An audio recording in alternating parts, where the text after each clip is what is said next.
అందరికీ జై భీమ్. నేను Rajesh Mahasen. Welcome to Mahasen media.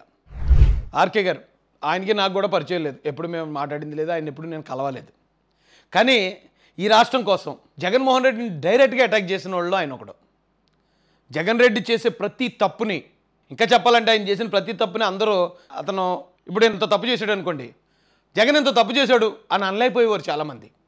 ఎంత చేసినా సరే ఇంత చేశాడండి అని కొంచెం తగ్గించి మాట్లాడే పరిస్థితి.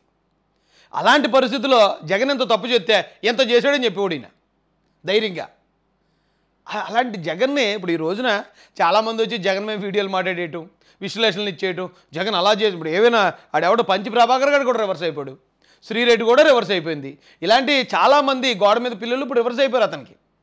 ఈ రోజున చాలామంది అంతకుముందు జగన్ అనే పేరు ఎత్తడానికి కూడా ధైర్యం లేని వాళ్ళు ఇప్పుడు వచ్చి ఆ జగన్ అలా చేశాడు, ఆ జగన్ ఎలా చేశాడు చాలామంది ఇచ్చేస్తున్నారు విశ్లేషణలు ఇప్పుడు. కానీ ఒకానొక సమయంలో జగన్ అనే పేరు ఎత్తడానికి చాలామంది భయపడేవారు.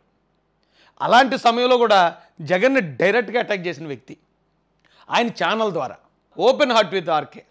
అలాగే ఆర్కే గారి పలుకులను ఏమి ఉంటాయండి, ప్రతి ఎవ్రీ సాటర్డే ఎప్పుడో ఉంటుంది.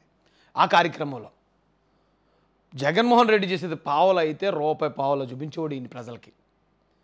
అలా చూపించే క్రమంలోనే ఈయన్ని అవమానించారు. వీళ్ళ కుమార్తె గారిని, వాళ్ళ భార్య గారిని, ఇంట్లో ఉన్న ఆడవాళ్ళని ఘోరాతి ఘోరంగా అవమానించారు ఆయన్ని. ఆల్రెడీ ఈయన ఛానల్ని ఆంధ్రప్రదేశ్లో ప్రసారాలు రాకుండా నిలిపేశారు. ఏమండి, 2 తెలుగు రాష్ట్రాల్లో వచ్చేది ఒక రాష్ట్రం మొత్తం రాకపోతే కేబుల్ ఆపరేటర్లతో చెప్పి వాళ్ళని బెదిరించి ఆపేశారు, ఏబిఎన్ రానివ్వకుండా. ఎంత లాసో తెలుసండి ఒక మీడియా ఛానల్కి. పోనీ ఈయన ఇంత ఫైట్ చేస్తున్నాడు, ఆ ఛానల్ని కూడా నష్టపరుచుకుని, సరే నష్టపోయిన సరే నేను ఫైట్ చేస్తానని చేస్తున్నాడు. ఒకవేళ కూటమి గెలిస్తే ఆయనకి ఏమైనా మంత్రి పదవి వస్తుందా? ఆయన ఏమైనా ఎమ్మెల్యే అవుతాడా? అంటే లబ్ధి వస్తుంది అనేది కూడా లేకుండా నిస్వార్థంగా చేసిన ఫైటర్లు వెళ్ళాం. అవసరమైతే వాళ్ళు పర్సనల్గా కూడా చాలా నష్టపోయారండి. ఆ ఛానల్ నష్టపోయింది, ఆయన పర్సనల్గా అవమానాలు పడ్డాడు, కేసులు కూడా పడ్డాయి ఈయన మీద. అయినా కూడా జగన్మోహన్ రెడ్డిని చీల్చి చెండాడిన వాళ్ళలో టాప్ 10లో ఖచ్చితంగా ఆర్కే గారు.